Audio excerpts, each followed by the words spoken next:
ప్రియమైన ప్రసన్న బాబు అన్నయ్య గారికి క్రీస్తు పేరిట నా వందనాలన్నయ్య. మీరు చెబుతున్న ప్రశ్న జవాబు కార్యక్రమం ప్రతి శనివారం ఖచ్చితంగా చూస్తూ ఉంటాను. మీరు బైబిల్ నుండి చెబుతున్న మాటలు నన్ను ఆత్మీయంగా ఎంతగానో బలపరుస్తున్నాయి. ప్రశ్న ఏంటంటే, అప్పు తీసుకొని తిరిగి ఇవ్వకపోవటం గురించి. అన్నయ్య, నేను వడ్డీకి కొంత ధనం తీసుకొని ఇద్దరికి ఇచ్చాను. తిరిగి ధనాన్ని అడుగుతుంటే దేవునికి ఇచ్చినవి అడగవచ్చా, సేవకునికి తిరిగి అడగకూడదు అంటున్నారు. అప్పు తీసుకొని తిరిగి ఇవ్వడు అని తెలిసిన వానికి అప్పు ఇవ్వవచ్చా? ఈ రిఫరెన్స్లు చూపిస్తున్నారు. ఏంటది? మత్తయి సువార్త 5వ అధ్యాయము 42. నిన్ను అడుగువానికి ఇమ్ము, నిన్ను అప్పు అడుగగోరువాని నుండి నీ ముఖము త్రిప్పుకొనవద్దు. మా రుణస్థులను మేము క్షమించి ఉన్న ప్రకారము మా రుణములను క్షమించము. దేవుడే క్షమించాడు కదా, మనము కూడా అప్పు తిరిగి అడగకూడదు అని అంటున్నారు. మత్తయి సువార్త 18:27. ఆ దాసుని యజమానుడు కనికరపడి వాని విడిచిపెట్టి వాని అప్పును క్షమించను. దేవుడు క్షమించాడు కదా, మనము అప్పు ఇచ్చి తిరిగి సేవకుని అడగకూడదు అని వాక్యాలు చెబుతున్నారని. దేవుడు పేరు చెప్పి ఇలా ధనం తీసుకుని తిరిగి ఇవ్వకపోవడం బైబిల్ ప్రకారంగా వాక్యానుసారమేనా? దయచేసి ఈ శనివారం ఈ ప్రశ్న వచ్చేలా చూడండి. ఏమండి, దేవుని ముసుగులో ఎలాంటి దారుణాలకు వీళ్ళు తెగబడుతున్నారు చూసారా? అవసరాలకు అప్పులు తీసుకోవటం, తర్వాత వాక్యాన్ని మరలా దాన్ని కోట్ చేసి చూపించటం.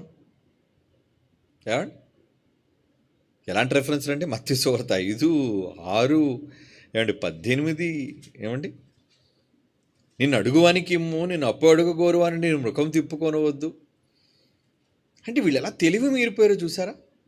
అంటే ఒక సహోదరుడి దగ్గర నుంచి అప్పుగా నువ్వు తీసుకున్నావా, లేదంటే నువ్వు తిరిగి ఇవ్వనవసరం లేదు, నేను తిరిగి ఇవ్వనండి అని అప్పు తీసుకున్నప్పుడు చెప్పారు. అప్పు అవుతుంది ఎందుకు అది? ఏమండి, అప్పు అంటే తిరిగి తీర్చాల్సిందే కదా. రుణము అంటారు దాన్ని. రుణము అంటే ఏంటి? రుణం అంటే తిరిగి దాన్ని చెల్లించాల్సింది రుణం అంటారు దాన్ని. ఏమండి, మీకు రుణపడి ఉన్నానండి అని అంటే తిరిగి చెల్లించాలి అని. మరి అప్పుగా అడిగినప్పుడు అప్పు ఇచ్చేవాడు ఏ భావం తెస్తాడు? ఏమండి, నాకు ₹1,00,000 కావాలని అడిగారు. ఓకే, మీ అవసరానికి వెళ్ళారు, మీ దగ్గర ఆ టైంలో ఉన్నాయి. మరి అడుగగోరువాన్ని నీ ముఖం తిప్పుకోకూడదు కాబట్టి, సరే ఉన్నాయి కదా, ప్రస్తుతానికి అతను ఆపదలు ఉన్నాడు కదా, మరి నాకు కూడా అవసరతలు ఉన్నాయి సోదరా, మరి త్వరలో మీరు నాకు అందించగలిగితే నేను మరి తిరిగి నా అవసరతలకి నేను దాన్ని వాడుతాను అని చెప్పినప్పుడు తప్పనిసరిగా అండి మీకు కొద్ది రోజులు ఇచ్చేస్తాను అనే కదండి అప్పు పట్టుకెళ్తారు. అప్పు తీసుకునేవాడు ఎవరైనా సరే, ఇక నేను మీకు ఇవ్వను అని ఎవరైనా చెప్పి పట్టుకెళ్తారు? మీరు చెప్పండి. కమిట్మెంట్. కమిట్మెంట్ అంటే ఏంటి? మాట. ఏమని మాటిస్తారు? ఒక నెలలో ఇస్తానని, లేదంటే ఒక 6 నెలల్లో ఇస్తారని, లేదంటే ఒక వారంలో ఇస్తానని, 10 రోజుల్లో ఇస్తానని. ఇచ్చేటప్పుడు తీసుకునేటప్పుడు ఏమని పొందేవాళ్ళు మాట్లాడుతున్నారు? ఏదో చెప్పే కదా తీసుకెళ్తున్నారు, ఇస్తామండి అని. మరి అదేంటది? మాట. ఏమండి, మీ దగ్గర తీసుకెళ్తానని కానీ ఇక నేను ఇవ్వను అంటే నిజంగా డబ్బులు ఇస్తారా? ఒకవేళ అనుకున్నా ఇచ్చేవాళ్ళు ఉంటే, ఇవ్వడు అని తెలిసినా ఇచ్చే మనస్సుంటే తీసుకో. యథార్థంగా నువ్వు చెప్పు. అంటే దేవుడిని మాటలు చెప్పి రెఫరెన్సులు చూపిస్తున్న వీళ్ళు పొరుగువాని దగ్గర యథార్థంగా ఉండాలి అనే సంగతి తెలీదా? యథార్థత అంటే ఏంటండి? యథార్థత అంటే ఏంటి? Open mind.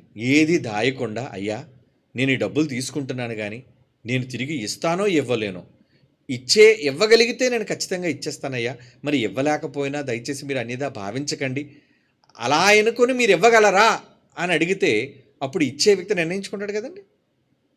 కానీ ఇక్కడ అప్పు తీసుకునేవాళ్ళు ప్రతి ఒక్కరూ తీసుకునే ఒక తప్పుడు నిర్ణయం ఏంటంటే, అయ్యా మీకు అప్పు తీర్చేస్తామయ్యా, మేము ఇచ్చేస్తామండి, మీకు బాకీ ఉండవండి, మీ ధనాన్ని పువ్వుల్లో పెట్టి ఇస్తామండి. ఎందుకంటే తీసుకునేటప్పుడు చాలా మాటలు కలిపి చెప్తారు. మరి ఇది మాట ఇవ్వడమే కదా, నీ సహోదరులకు మాట ఇవ్వడమే కదా. మరి ఈ మాట నువ్వు తప్పొచ్చా? ఇస్తాను అని చెప్పి నువ్వు అవునంటే అవును, ఆ మాట కూడా యేసుప్రభు చెప్పాడు కదా.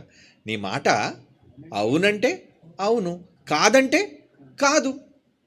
అంటే వీళ్ళు ఎలా తయారయ్యారంటే, వీళ్ళ అవసరాలు తీర్చుకోవడానికే వాక్యాన్ని వక్రీకరిస్తున్నట్లుగా మనకు అర్థమవుతుంది ఈ రిఫరెన్స్లన్నీ చూపించి. ఎలా? మనం ఎప్పుడు చెప్పుకునే వ్యంగ్యంగా, ఏమండి, ఎదుటివాడు దాన్ని ఏమంటారు, దాన్ని బలవంతంగా తీసుకోవడానికి నిన్ను వల్ల నీ పొరుగు అని ప్రేమించు అనే మాట చెప్పి నాకు పెడతావా పెట్టవా అని డిమాండ్ చేయటం. ఏమండి, వాడు నీ పొరుగు అని దేనిని ఆశించొద్దు, నేను నీకు పెట్టను. అంటే అడగడానికి వీడికి ఒక బైబిల్ రీజన్ రెఫరెన్స్, నేను ఎవరో అని చెప్పడానికి వాడి దగ్గర ఒక బైబిల్ రెఫరెన్స్ రీజన్, రెండు ఉన్నాయి. ఎందుకు వీడిది రైటే వాడిది రైటే, ఇద్దరిది తప్పే. వాడి దగ్గర బలవంతంగా అడిగి తీసుకోవడానికి నిన్ను వల్ల నీ పొరుగువాని ప్రేమించు అనే మాట చెప్పడం తప్పు. నీ పొరుగువాని దేనిని ఆశించొద్దు అని ఇవ్వకుండా తప్పించుకోవడానికి ఆ పొరుగువాడు కూడా చెప్పే మాట కూడా తప్పు. అంటే వీళ్ళిద్దరిలో ఏమి లేదు, ప్రేమ లేదు. అవసరాల కోసం దేవుని వాక్యాన్ని వాడుకోవటంలో ఉంది వీళ్ళు. మరి ఇప్పుడు వీళ్ళు చూపిస్తున్న రెఫరెన్స్లు చూసారా? ఆపదలో సహోదరుడు ఆదుకున్నాడు కాబట్టి ఆదుకున్న సహోదరుడికి తిరిగి నువ్వు ఇవ్వాలి, అప్పు చెల్లించాలి అనే బాధ్యత నీకు లేదా? అప్పు అడుగుతున్నాడు, అప్పు అడుగుతున్నప్పుడు అప్పు అడుగగోరు వారి నుంచి నీ ముఖం తిప్పుకోవద్దని దేవుడు చెప్పాడు కనుక, సరే ఎదుటివాడు అప్పు అంటే ఏంటి? అప్పు అనే దానికి అర్థం ఏంటి? అప్పు అని దేన్ని అంటారు? మనం బకాయి పడింది, తిరిగి చెల్లించాల్సినది. ఒకవేళ పెద్ద మనసుతో వాళ్ళు మన రుణాన్ని క్షమించేశారనుకోండి, అది వేరు, వాళ్ళు పెద్ద మనసు. అలాగని రుణాన్ని క్షమించినంత మాత్రాన, రుణాన్ని క్షమించలేనంత మాత్రాన వాళ్ళు అప్పు అడగకూడదనా, వాళ్ళు అప్పు తీసుకోకూడదనా? ఆలోచించండి. అలాంటప్పుడు ఇస్తాను అనే మాట నీవు ఎందుకు వాళ్ళతో చెప్పావు? నీ మాట ఆ రోజే తీసుకునేటప్పుడే అవునండి నేను ఇస్తానండి అంటే ఆ మాట మీద నువ్వు నిలబడు. పలానా ఇన్ని రోజుల్లో ఇస్తానండి అని చెప్పావు కదా, ఆ మాట ఏంటి? ఆ మాట దేవుడు నువ్వు పలికే ప్రతి మాట కోసం లెక్కల్లోకి తీసుకుంటాడు నిన్ను. ఏమండి, లెక్కల్లోకి ఉన్నాయా? లెక్కల్లో ఉన్నాయా? ఎందుకు లేవు? దేవుని లెక్కలు. 2027 లెక్కల కోసం ఒక మంచి పాట వస్తుంది, వండర్ఫుల్ సాంగ్, మధురమైన పాట. ముందే చెప్పేస్తున్నాను, మళ్ళీ చాలా అందంగా ఉంటుంది, వినసొంపుగా ఉంటుంది, మంచి ఇన్ఫర్మేటివ్గా ఉంటుంది సబ్జెక్టు. కనుక లెక్కల విషయంలో దేవుడు చాలా నిక్కచ్చిగా ఉంటాడు. వెంట్రుకలు లెక్క పెట్టాడు, నక్షత్రాలు లెక్క పెట్టాడు, ఇసుక రేణువులు లెక్క పెట్టాడు, అన్నిటిది లెక్క. ఎన్నిచ్చాను నీకు? మరి దేవుడు క్షమించేశాడన్న మాట చూపిస్తున్నాడు కానీ, ఏమండి 5 ఇచ్చిన వాడికి తలాంతులు ఇచ్చిన వాడిని లెక్క అడిగాడా? ఏమండి, ఏదిరా నీకు ఇచ్చిన దానికి 5కి ఏం చేసావంటే, ఇదిగో మహాప్రభు 5కి 5, ఓకే బడా. నువ్వేం చేసావు? 2కి 2 మహాప్రభు, బడా. నువ్వేం చేసావు? ఏమండి, ఒకటే పాతేశాను దాన్ని. నువ్వు లెక్కల మనిషి అని తెలుసు, నువ్వు కఠినుడు అని నాకు తెలుసు. అప్పుడు దేవుడు ఏం చేశాడు? సరే బిడ్డ నేను క్షమించి విడిచిపెడతాను అన్నాడా? అక్కడ క్షమించాడండి? ఒరే సోమరి అని చెడ్డదాసుడా, విత్తని చోట నేను కోయివాడును, చల్లని చోట పంట కూర్చుకొని వాడను కదా, నీకు తెలుసు కదా. సరేరా, నువ్వు నా సొమ్మును షావుకారుల దగ్గర నేను పెట్టున్నా, నాకు లాభం వచ్చి ఉండేది, నీ వల్ల నాకు ఏ ప్రయోజనం లేదు కనుక వెంటనే వీడి కాళ్ళు చేతులు కట్టి వెలుపట చీకట్లోనికి తోసేయండి. పనికి మాలిన దాసుడు అంటున్నాడు. చూడండి ఏమండి, దేవుడి దగ్గర తీసుకున్న దానివే తిరిగి చెల్లించలేనప్పుడు, ఏమండి దేవుని దగ్గర నుంచి తీసుకున్నాం తిరిగి ఆయనకి ఇవ్వాలా? దేవునివి దేవునికి, కైసరివి కైసరికి. లెక్కే. ఏమండి, మరి ఇన్నిటిలో లెక్క ఉన్నప్పుడు ఎదుటివాడి దగ్గర నుంచి నువ్వు అప్పుగా తీసుకునే లెక్కేది? ఇది లెక్క కాదా? ఇది లెక్క కాదు. అంటే వాడి దగ్గర ఎగ్గొట్టడానికి నువ్వు చేస్తున్నావు, నీ దగ్గర ఎవడైనా 1 లక్ష రూపాయలు తీసేసుకొని నేనే ఇవ్వనండి అంటే సరిపోద్దా? నువ్వు ఒప్పుకుంటావా? నువ్వు ఒకవేళ ఎవరి దగ్గరైనా 1 లక్ష రూపాయలు తీసుకొని దాన్ని క్షమించేస్తే అప్పుడు వాడి దగ్గరికి వెళ్ళి నేను క్షమించేశానంటే 1 లక్ష రూపాయలు నేను ఎవరికో ఇచ్చాను, వాడు ఇవ్వలేదు కనుక మీరు కూడా నా లెక్క క్షమించండి అని అడగగలవు. అసలు నువ్వు ఎవరినైనా క్షమించావా? దేవుడు ఆ మాట అంటుంది మత్తయి సువార్త 6వ అధ్యాయంలో, మా రుణస్తులను మేము క్షమించి ఉన్న ప్రకారము. ఏదో 10 రూపాయల రుణానికి క్షమించడం కాదు. ఏమంటే 10 రూపాయలు ఎవడానికి క్షమిస్తాడు?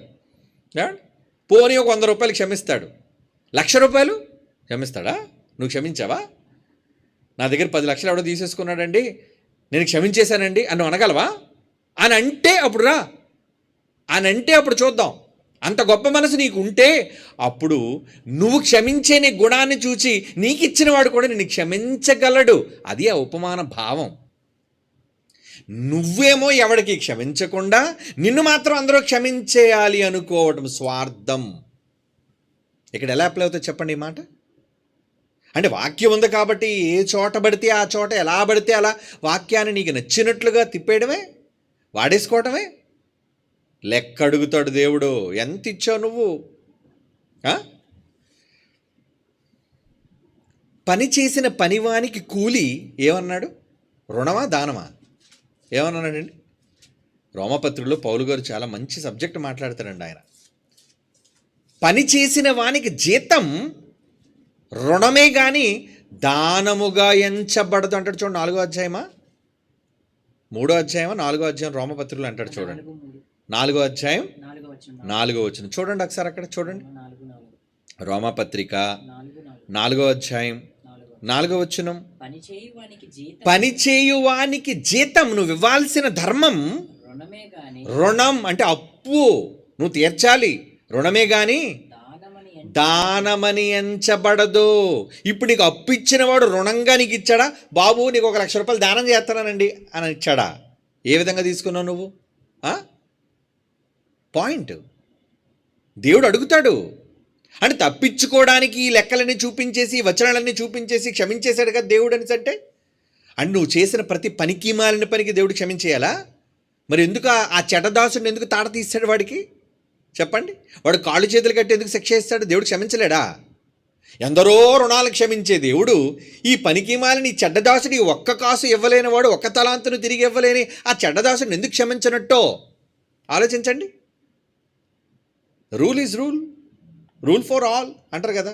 మరి అలాంటప్పుడు దాన్ని కూడా మనం ఆలోచించాలి కదా. దేవుడు ఎందుకు క్షమించలేదు ఇక్కడ? రే, నేను నీకు ఇచ్చింది దానం కాదు, నువ్వు నాకు కట్టుబడి ఉన్న రుణం. కనుక పని చేసేవాడికి ఇవ్వాల్సింది రుణం. అంటే నీకు హక్కుపూర్వకంగా రావాలి.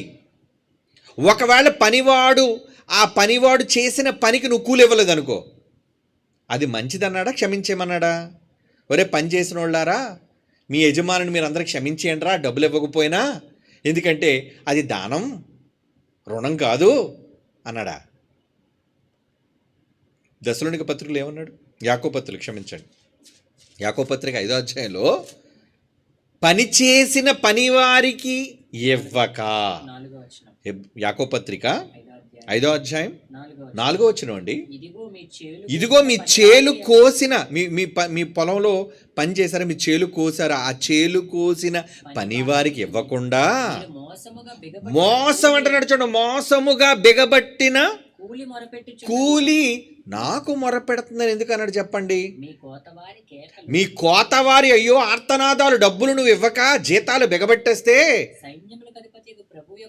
వాడు పడుతున్న కష్టం, వాడి పిల్లలు పడుతున్న కష్టం, వాడు ఆకలి ఆర్తనాదాలు ఎవరి చెవుల్లోకి వెళ్ళేటండి? సైన్యములకు అధిపతిగా యెహోవా చెవుల్లోనికి చొచ్చియున్నవి అంటున్నాడు. పని చేసిన వాడు ఏమంటే జీతం ఇవ్వవలసిన వానికి రుణమా దానమా? చెప్పండి. యజమాని చేసిన పనివాడికి కూలి ఇవ్వటం అనేది దానమా రుణమా? రుణం. పని చేశాడు, నువ్వు ఇవ్వాలి. వాడు డబ్బులు ఇచ్చాడు, తిరిగి నువ్వు ఇవ్వాలి. క్షమించాలి అనేది అన్నారుగా, నువ్వు ఎంతమందిని క్షమించావు? నువ్వెంతమంది దగ్గర ధనాన్ని క్షమించావు? 1,00,000 రూపాయలని క్షమించానండి అని చెప్పు, అప్పుడు 1,00,000 రూపాయలు క్షమిస్తాడు. 10 రూపాయలు క్షమించానని అని చెప్పి 1,00,000 రూపాయలు క్షమించడు. నువ్వు ఎంత క్షమించవు, ఎందుకంటే విస్తారంగా ప్రేమించిన వాళ్ళకి విస్తారంగా పాపాలు క్షమించబడతాయి. నువ్వు ఎంత క్షమిస్తే, ఎంత ప్రేమిస్తే అంత క్షమ. మరి అలాంటప్పుడు పనివాడికి జీతం అనేది రుణమైనప్పుడు ఆ రుణాన్ని నువ్వు ఇవ్వకపోతే ఆ రుణం అనే కూలి నాకు మొరపెడుతుంది అని దేవుడు చెప్పినప్పుడు నువ్వు నీ సోదరుడికి ఏమండి దానంగా ఇవ్వలేదు, రుణంగా ఇచ్చావు. 1,00,000 రూపాయలు రుణంగా ఇచ్చావు, అప్పుగా ఇచ్చావు. అది తిరిగి అతను ఇవ్వకపోతే ఏమండి ఇతను బాధపడుతుంటాడు. అయ్యో నా లేమిలో నీకు ఇచ్చాను కదా, ఇచ్చినప్పుడు నువ్వు నాకు తిరిగి ఇవ్వకపోతే ఎలా? నాకు కూడా అవసరతలు ఉన్నాయి, అప్పులు ఉన్నాయి, నువ్వు అనుకునే సమయానికి ఇవ్వకపోతే ఎలా? నేను చాలా బాధపడతాను దానివల్ల అని ఇతని బాధ, ఇతని ఏడుపు దేవుడి చెవుల్లోనికి వెళ్ళదా? చెప్పండి.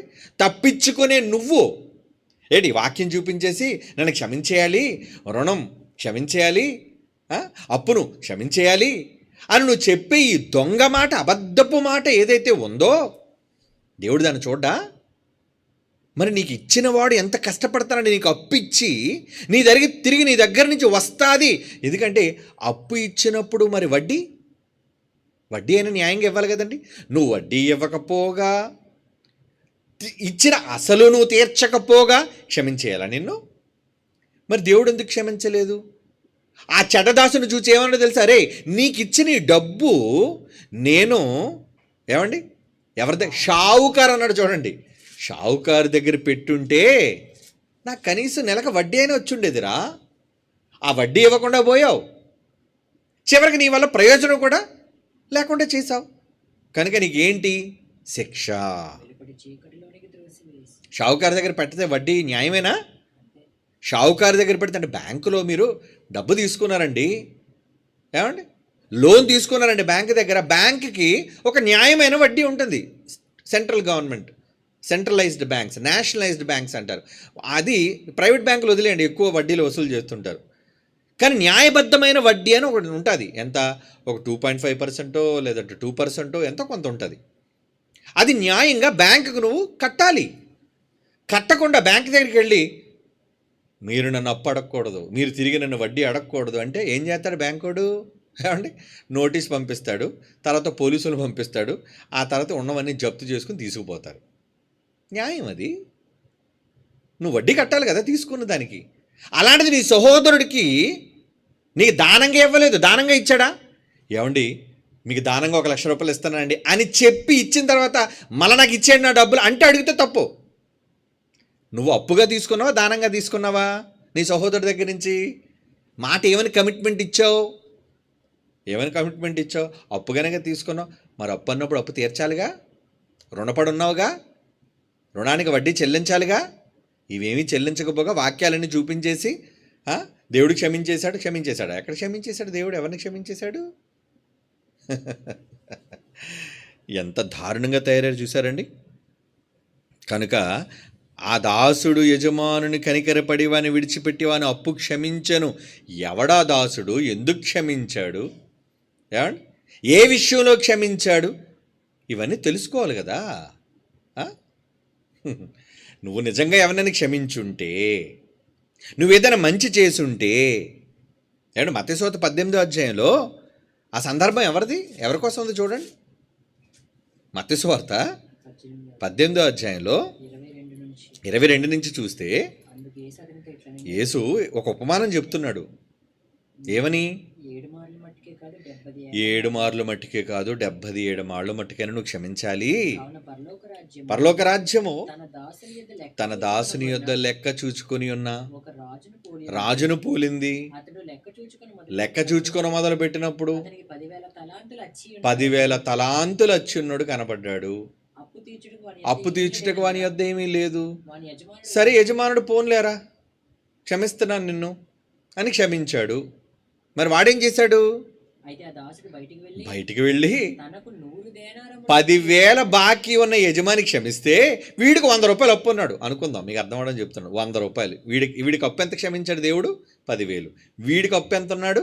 100 రూపాయలు. 100 దేనారాలు అప్పు ఉన్నవాడి దగ్గరికి వెళ్ళి ఒకరిని చూచి గొంతు పట్టుకుని, ఏరా నువ్వు నాకు చెల్లించవా అని అడిగాడు. అందుకు వాని తోడుదాసుడు సాగిలపడి బతిమాలుతున్నాడు, అయ్యా నీ పెద్ద యజమానుడు నీ అప్పు క్షమించాడు కదా, 10,000 క్షమించాడు కదా, 100 రూపాయలు నాకు క్షమించలేవా అని అడిగాడు. అవునా? నా ఎడల ఓర్చుకోవా, నీకు చెల్లిస్తాను నేను అని వేడుకున్నా సరే అసలు ఒప్పుకోలేదట. వాడు ఎంత కఠినుడో చూడండి. వాడికి అప్పు ఉన్నవాడిని చెల్లించు వరకు వాడిని ఏం చేశారటండి? చెరసాలకు పంపాడట. కాగా తోడిదాసుడు జరిగిన చూచి చాలా బాధపడి జరిగినదంతా యజమానుడికి చెప్పాడట, పెద్దయ్య గారికి చెప్పాడు.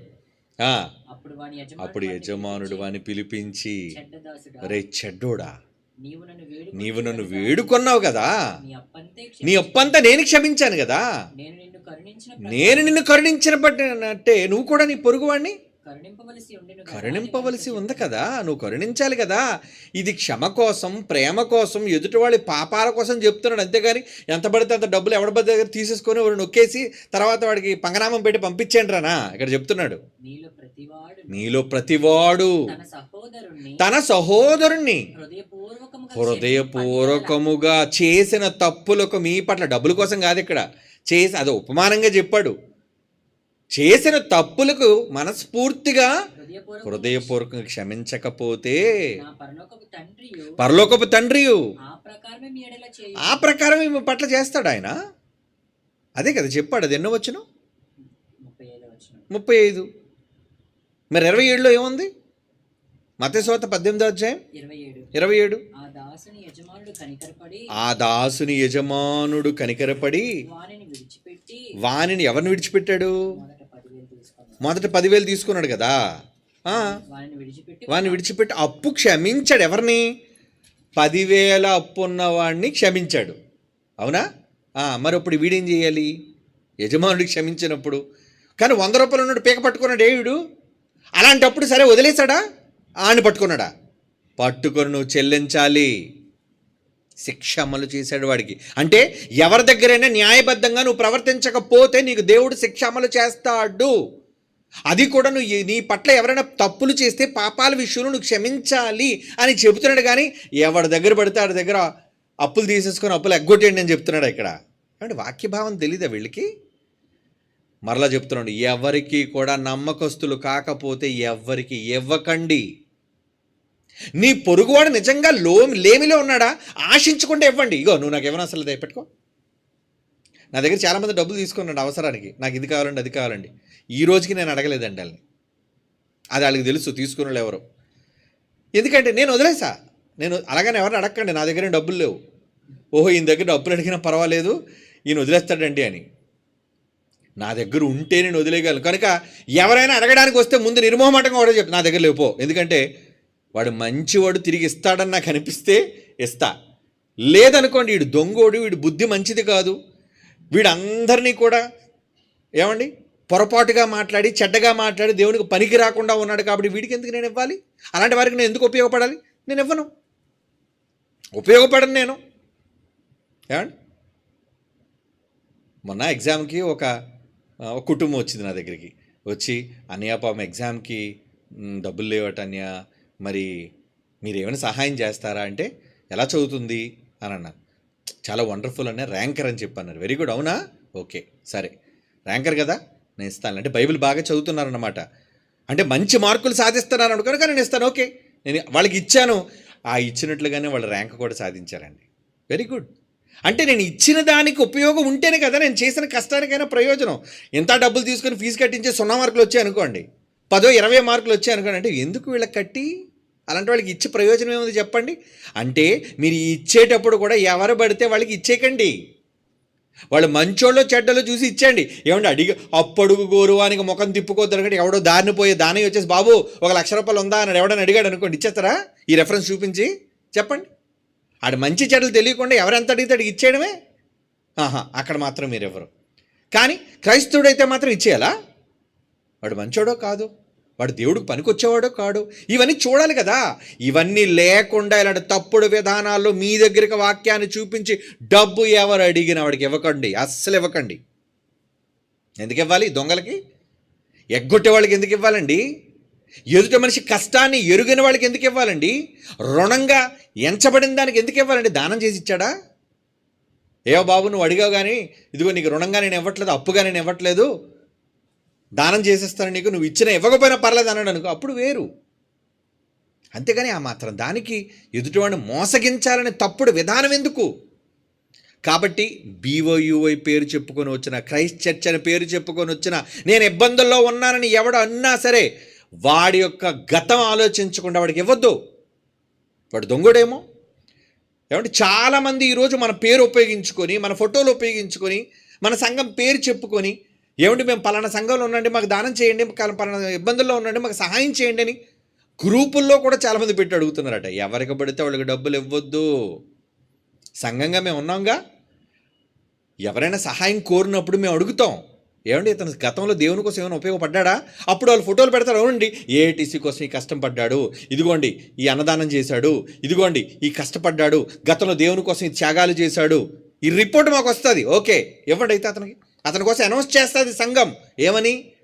ఇవ్వండి, లేమిలో ఉన్నాడు, ఆపదలో ఉన్నాడు, రోగంతో ఉన్నాడు, ప్రమాదంలో ఉన్నాడు, చెయ్యండి అని అంటాం. అంతేగాని చాలామంది పాపం ఎవరు పడితే వాళ్ళు పేర్లు ఇచ్చేస్తే అందరి పేర్లు మేము చదువుతామా? చదవనందుకు పాపం చాలామంది బాధపడుతుంటారు. అందరి కోసం చదవండి, ఎందుకంటే ఇచ్చే ముందు ఎలాంటి వాళ్ళు తెలుసుకోవాలి. అప్పుడు గోరువాని యుద్ధం మీ ముఖం తిప్పుకోద్దని దేవుడు చెప్పాడు. కాబట్టి BOUI క్రైస్ట్ చర్చ్ వాళ్ళారా, మేము అడుగుతున్నందుకు మీరు ఎందుకు ముఖం తిప్పుకున్నారంటే పో, నువ్వు మాకు వాక్యం చెప్తావేంటి? ఏమండి ఏంటి బైబిల్లో ఈ మాట చూపించేసి నువ్వు అడిగావు కాబట్టి మేము ఇచ్చేయాలా? మా దగ్గర ఏం బ్లాక్ మనీ లేదు, మా దగ్గర ఏమి ఎవరి దగ్గర కన్నం వేసిన డబ్బు సొమ్ములు లేవు, కష్టార్జితం. ఏమండి మేమంతా కష్టపడుతున్నాం, శ్రమిస్తున్నాం, శ్రమతో సంపాదిస్తున్నాం. ఊరకనే ఎవడో ఇచ్చి విదేశాలు ఇచ్చిందో, ఏమండి ఊరకనే ఎవరి దగ్గర కూడగొట్టి కొల్ల సొమ్ము మా దగ్గర లేదు. అలాంటప్పుడు ఎందుకు ఇవ్వాలి? ఇలాంటి దొంగలు మీ మధ్య చాలామంది ఉంటారు. Be careful. అయ్యో పాపను బైబిల్లో ఈ మాటలు చూసేసి వాడి మీద జాలి పడిపోయి మీరు ఇచ్చేశారా?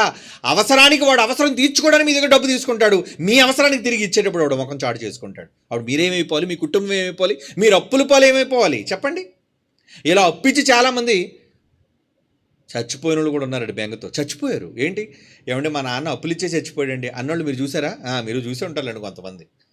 మా నాన్నగారండి అందరికి అప్పులు ఇచ్చి అడిగిన వాళ్ళు కాదనకుండా అప్పులు ఇచ్చే చచ్చిపోయాడండి అని. ఎందుకు ఇవ్వాలి అప్పులు? ఎవడికి ఇవ్వాలి అప్పులు? వాడు నిజంగా దైవ సేవకుడిగా దేవుని కోసం త్యాగం చేసే మంచి మనిషి వాడు. నిజంగా ఇచ్చినా సరే తిరిగి ఒక్క రూపాయి కూడా దాచుకోకుండా తిరిగి నమ్మకంగా అప్పచెప్పేవాడా? అలాంటి వాడికి అయితే ఇవ్వండారా? ముందు దేవుని కోసం కష్టపడేవాడికి ఇవ్వండారా?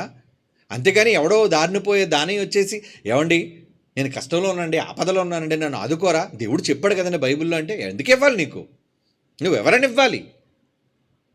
కాబట్టి ఈ విషయాలన్నీ ఆలోచించకుండా మీరు అనవసరంగా మీ కష్టార్జితాన్ని పరులకు ఇవ్వకండి. మంచి ప్రశ్న అడిగావు. ఎందుకంటే ఏమో ఇలాంటి వాళ్ళు ఎంతమంది ఉన్నారో, ఇలాంటి బాధ పడబట్టే కదా ముందే చెప్పాడు. ఏమని చెప్పాడు? ఏమండి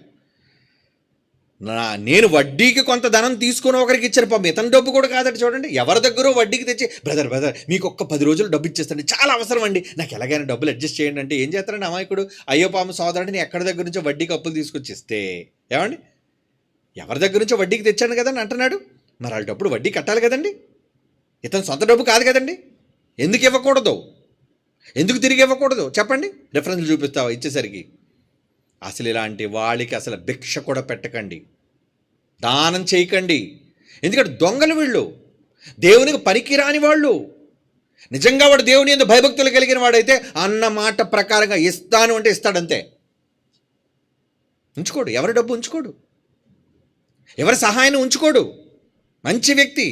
అక్కడ చెప్పింది క్షమించమని పాపాల విషయం, నేరాల విషయం, మనిషికి క్షమ ఇవ్వటం విషయం. ఇలా ప్రతిదాన్ని బైబిల్లో తెలియక అడుగుతూ ఎవరికి ఇవ్వకండి అన్న. Be careful. దయచేసి ఇలాంటి దొంగలకి ఇచ్చి మీరు అప్పులు పాలైపోకండి. ఇప్పుడు వాడు ఇవ్వలేదు, మరి కుర్రోడు వడ్డీ కట్టుకోవాలి కదండి. అసలు కట్టాలి, వడ్డీ కట్టాలి. వాడు బాగానే మెల్లగా తీసుకుని పోయాడు.